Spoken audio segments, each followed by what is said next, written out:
Hey guys, I was doing a coaching session yesterday and an important topic came up that influences really the way we think about solver poker in any format of poker. So today I'm going to look at the lab and try to explain the concept using an example from both PLO and from Limit Hold'em. And remember that this really applies to all forms of poker. Okay, the idea is this. The solver will sometimes add passive strategies. And the reason for that depends on the game structure and the situation, but it's almost always designed so that the solver can maximize EV by playing as many hands as possible. And if it plays too many hands in an aggressive manner, then it's not going to be able to play as many hands. So take a look at what I'm showing here. On this page, we're looking at a PLO 6 max solve with a big blind ante, 40 big blinds deep. And the solver has the options of limp or pot. And just look here at the low jack strategy, we see that he's folding 72%. Okay, now let's look at this page. Here, I have the same sim with a 1 big blind ante and 40 big blinds, but in this situation, I told the solver you're only allowed to 3x open preflop or fold. Look what happens to its strategy. It now folds 81.6. So over here, we're folding 72. Over here, we're folding almost 82. Why? Because it doesn't have enough good hands that it can raise and still only fold 72% of the time. If I take away the option for call, the solver will say, okay, I just have to play tighter now, and I'm going to sacrifice a little bit of EV to do so.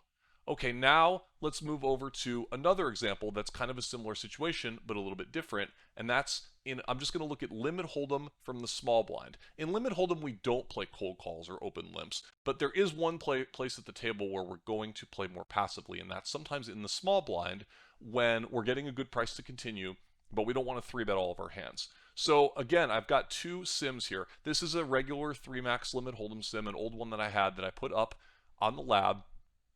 And look what happens for the small blind strategy when he's facing a raise. He's folding 66%, he's calling 7 and raising 27. Fold 66, keep that number in your mind. Now let's look at this sim. In this situation, I said, okay, you're not allowed to cold call anymore. Well, what happened? Now he raises every hand that he plays, but he folds 3% more. So this is less extreme than in the PLO example, but the point still remains. He wants to play a passive strategy because some hands are simply not good enough to play aggressively. And if we scroll down, we can take a look at what those hands might be. So here, we're going to just look at all the hands that are at the very, very bottom tier. If I can get them showing on the page correctly. So let's just look at the very bottom hands here. Look at a hand like Queen 7 suited. If he was allowed to cold call, this hand would probably do so, as it's basically 0 EV. But he's not cold calling with any of these hands because I didn't give that option, so he just ends up having to fold them a little bit more. Look at a hand like Ace 4 off, 7-5 suited. These hands are all just below the threshold for 3-betting, but they would play a cold call strategy. Okay, there's one more aspect to this that was the real reason that this came up in my coaching session, and that's this. We're talking about what you should do when you give the solver, when the solver has a passive option, how you should approach that situation. But let's be realistic for a second here. You know, I'm a loose aggressive player. I know that about myself. If I make a mistake pre-flop, it's usually going to be playing a hand that I was supposed to fold. But the reality is that most of my students, and a lot of you guys watching these videos, are not loose aggressive players. You're a little bit on the tight side. You're probably going to make folding mistakes pre-flop in a lot of situations. I can't say exactly why or if that's true for all of you, but the reality is that people that study poker tend to be a little bit more correlated with people that are cautious, and I think that if you look in the mirror, you're going to recognize that that might be true. Okay, if you know that about yourself and you are more likely to fold marginal hands that the solver would say are marginally plus EV, I have two tips for you. One, study and just learn what hands you can actually play. If you understand where your EV is coming from, you'll feel more comfortable playing those marginal hands.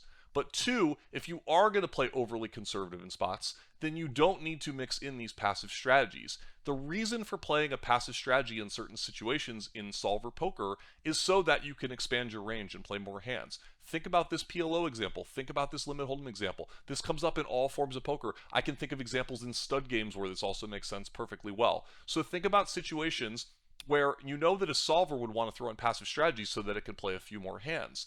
But if you're not going to play those extra hands, then you're just playing passively for no reason. And that's the main problem. If you look at a solver and you say, oh, okay, this gives me the freedom to play more passively, which feels more naturally correct to you because you're playing conservatively, you're missing the whole point. You don't play passively with good hands unless you're protecting those weak hands. If you don't have the weak hands in your V-pipping range, then there's no reason to play passively with the good hands. So, you need to fix this leak on one side or the other.